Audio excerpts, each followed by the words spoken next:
Developing now on Saturday, Iran launched hundreds of drones, ballistic missiles, and cruise missiles at Israel. It's the first direct military assault by Iran on Israel, despite decades of hostility. According to Israeli military, 99% of the drones and missiles Iran launched were intercepted. The U.S. says it's ultimately up to the Israeli prime minister to decide how to respond. But President Biden would prefer Israel just take the win.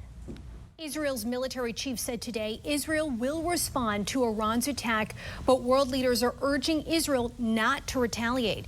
Joining us now to discuss, CEO of the Foundation for Defense of Democracies, Mark Dubowitz. It's great to have you on the show, Mark. Thank you for joining us. What can we expect in the coming days, do you think? Will Israel launch attacks despite world leaders urging not to? Yeah, thanks for having me, Didi. I think Israel needs to. I mean, this was a brazen, unprecedented attack by Iran, by the supreme leader of Iran, using over 300 cruise missiles, ballistic missiles, and drones targeted at Israel, intended to not only take out military sites, but to kill Israeli civilians. So I think Israeli leaders have no choice. But I do think there is a sequencing that can take place where Israel can strike back at the Islamic Republic in the shadows using covert action or offensive cyber. And then at a time of its choosing, a more overt, more blatant attack against the Islamic Republic, maybe going after economic sites, leadership assets, or most importantly, Iran's rapidly expanding nuclear weapons program. And as we look to the situation overseas, escalating tensions, and with the U.S. supporting Israel, all of that together, what does this mean for Middle East foreign relations with Washington?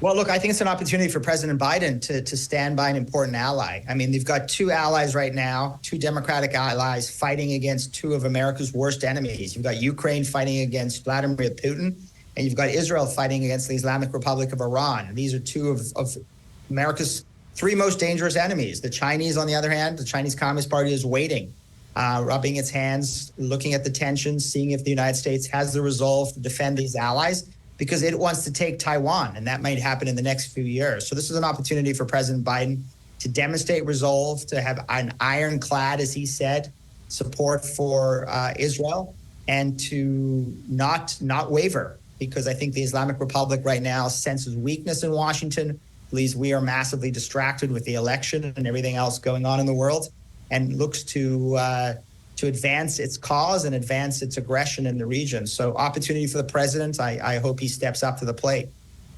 A lot of critical situations happening simultaneously, as you pointed out. Mark Dubowitz, thank you for sharing your thoughts with us here on the National Desk. Thanks so much, Didi.